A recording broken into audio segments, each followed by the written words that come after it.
Peace is your true nature. So when I offer free meditation taster sessions to the public,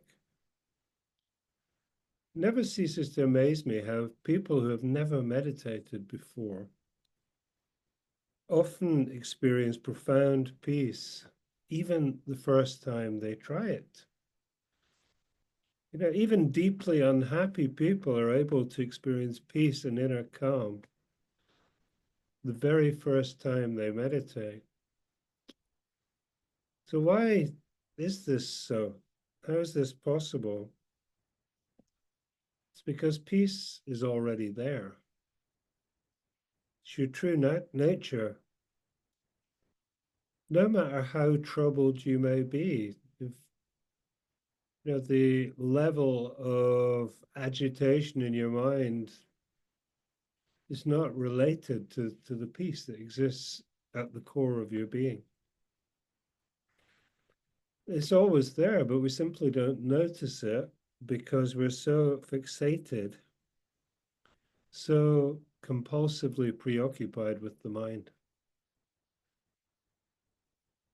So the mind's like a noisy radio station that drowns out the peace that's always present in the depths of your being. So if you're suffering from anxiety, depression, sadness, or other debilitating conditions, the mind will naturally tell you that peace is far away. That peace is a distant, far off, perhaps unattainable thing. This is what your mind will have you believe. In truth, however, there's no distance between you and peace. It only appears so. If you can find the way to still the mind, even for a moment, you'll discover that peace is always there, waiting to be noticed. It's not something to find or create, but something to recognize. A good analogy is the analogy of the windscreen wipers in a car. If it starts to rain and you put on the windscreen wipers and they start to go like this, you don't do this with your head. You just keep your attention on the road in front of you.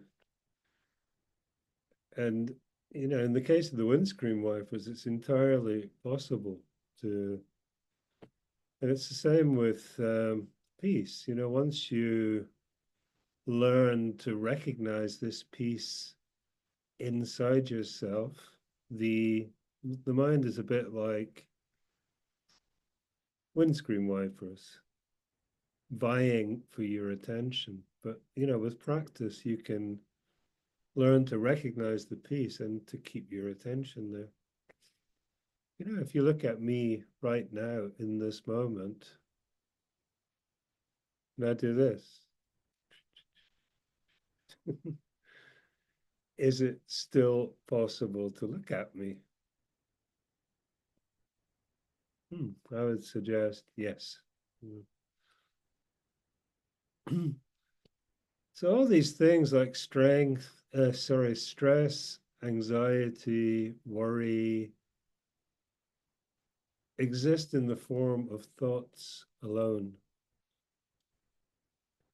When we're fully attentive to the present moment, through meditation, for example, thoughts subside, for a moment anyway.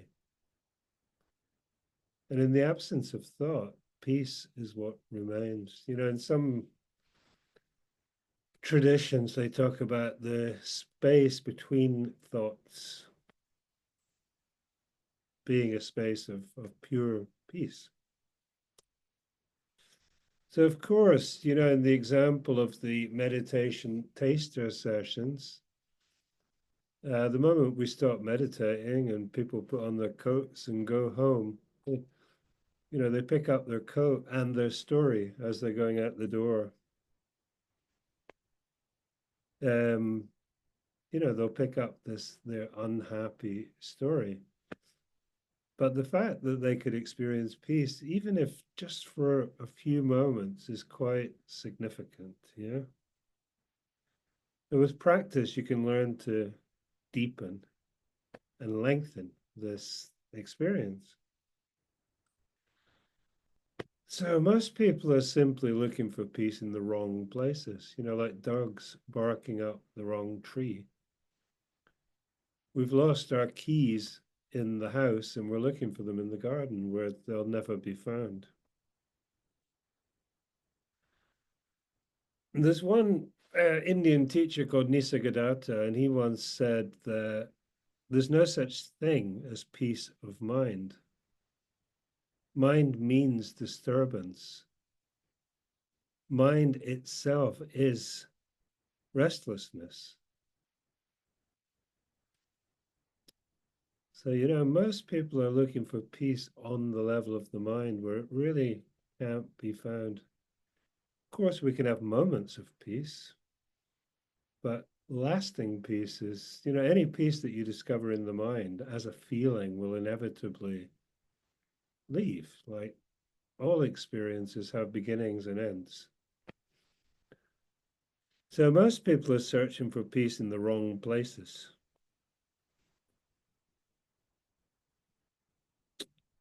And when you're experiencing negative patterns, like anxiety, fear, worry, doubt, etc., it makes total sense to believe that you need to fix them in order to experience peace. And I tried this approach for many years. And I discovered two things about the mind. In my efforts to find peace of mind, I discovered that one, it takes a massive amount of effort, hard work, and perseverance, very limited returns. And two, it takes years. Most of the people who come to me for coaching have been on this self-help journey for years, trying to turn turbulent thoughts into peaceful thoughts. Another factor at play here is that we don't even really have any control over the types of thoughts that appear in our mind. Thoughts are self-arising. Some of them are pleasant, some of them are unpleasant. And if we're looking to have a particular experience, we're always going to be disappointed because we're not in control of the experience that we have. Thoughts are like the weather. Some clouds are dark, some are light, and that's just the way the weather is. So when I had I guess you could call it an awakening experience in 2004, peace hit me like a thunderbolt.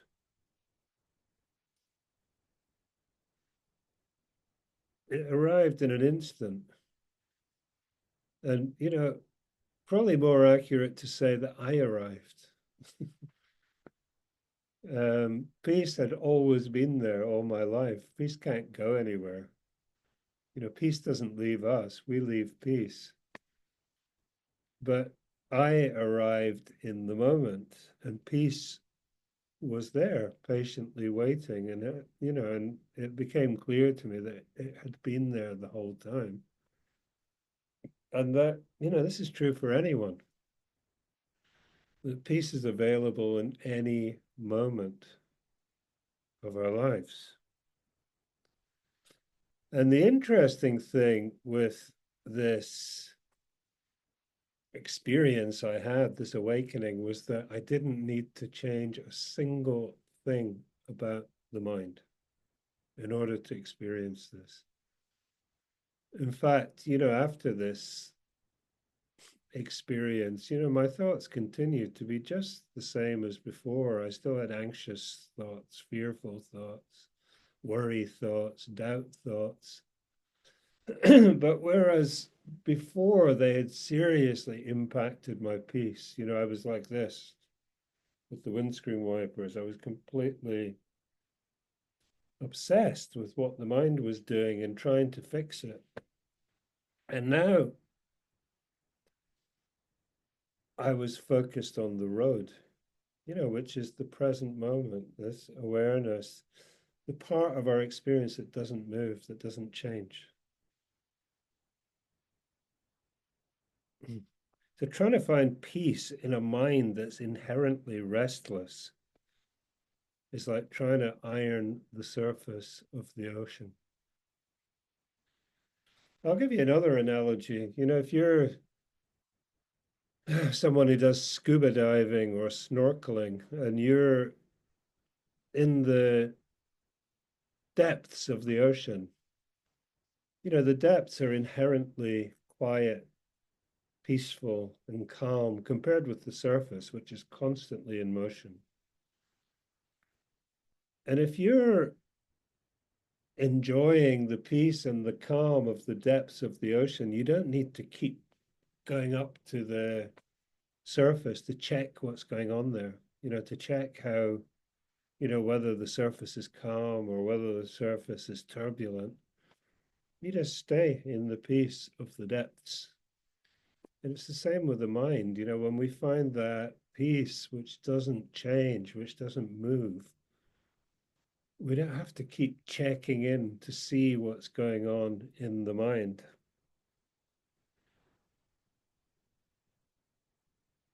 So trying, you know, a lot of people are trying to iron the ocean, and the ocean is inherently turbulent, it's inherently restless. And, you know, rather than trying to iron the ocean, the way forward is really to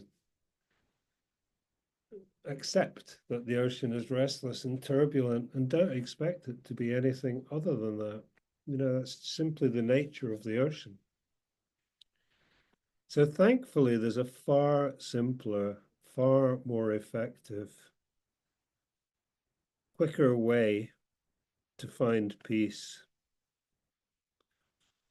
An approach that doesn't require changing or fixing the mind at all. An approach that takes no time at all. Because, you know, searching for peace of mind will, you know, any search requires a path, and any path needs time. So it's going to take time, you know, years in most people's cases. But experiencing the peace of our true nature is instantaneous. It's in the recognizing the peace is already there, yeah? So the moment you connect with your true nature, peace is instantaneous. Your true nature and peace are one and the same thing, in fact. So when you're sitting in the cinema, waiting for the movie to start, all you can see is the screen, right? When the flickering images of the movie begin, you soon become immersed in the story and you lose sight of the screen. The screen hasn't gone anywhere. In fact, you're still looking straight at the screen, but your attention is now absorbed in these flickering images, these storylines that are playing on the screen. So although the screen's still there, you no longer notice it. And of course, in this analogy, the flickering images are your thoughts, and the screen is your awareness or your consciousness. We can use different words to name this. So in any moment, there are two parts to your experience. The part that's constantly flickering, like the movie, it's constantly changing, constantly coming and going, and the unchanging screen that everything plays out upon, or, you know, the analogy would be your awareness. If I have a happy thought, I'm aware. I have a sad thought, I'm aware of that. It's the same awareness. It's aware of both the happy and the sad thought. The awareness itself doesn't change. So it's like the screen. So we're simply in the habit of identifying with the flickering part rather than the substratum, the container. You know, we believe that we are the thoughts, the feelings, the emotions, and as a result, we suffer. The screen is always at peace.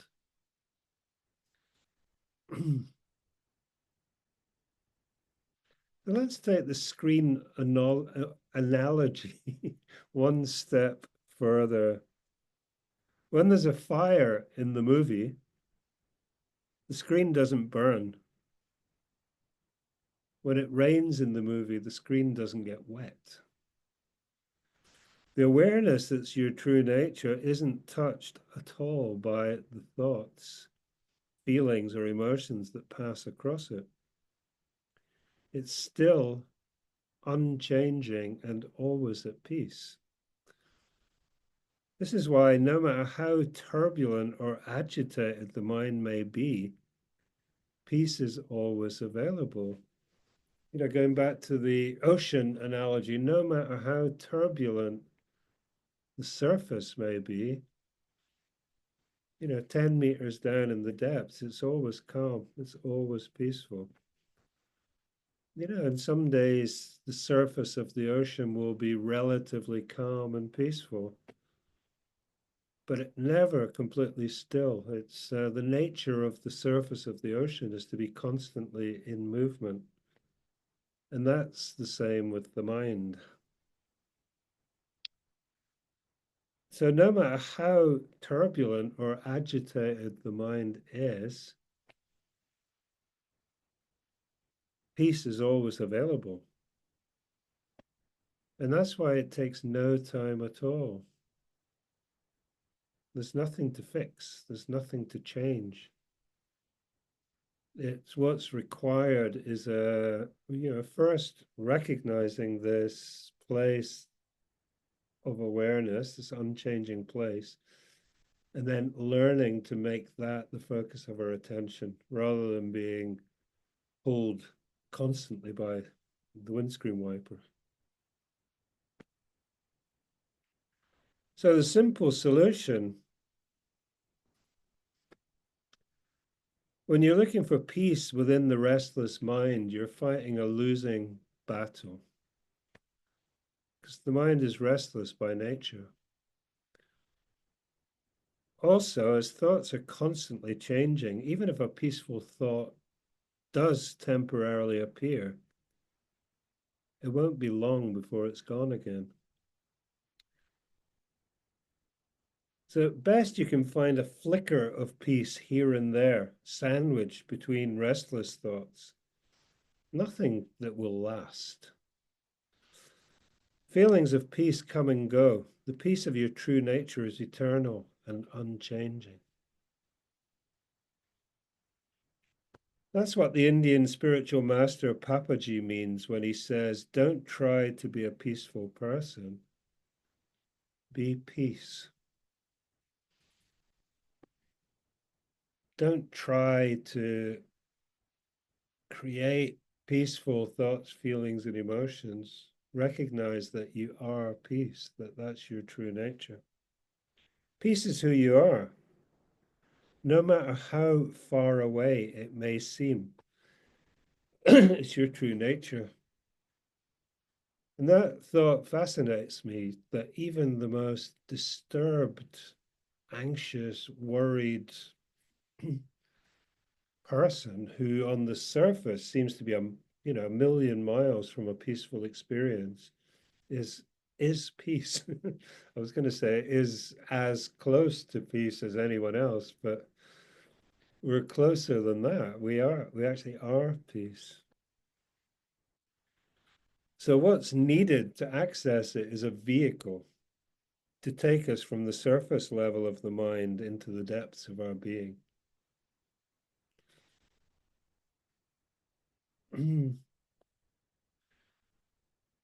Yeah, and so as in the ocean analogy, we need some kind of a vehicle to shift our attention away from this constant movement that's going on the surface into the depths of our being to recognize the peace that's already there.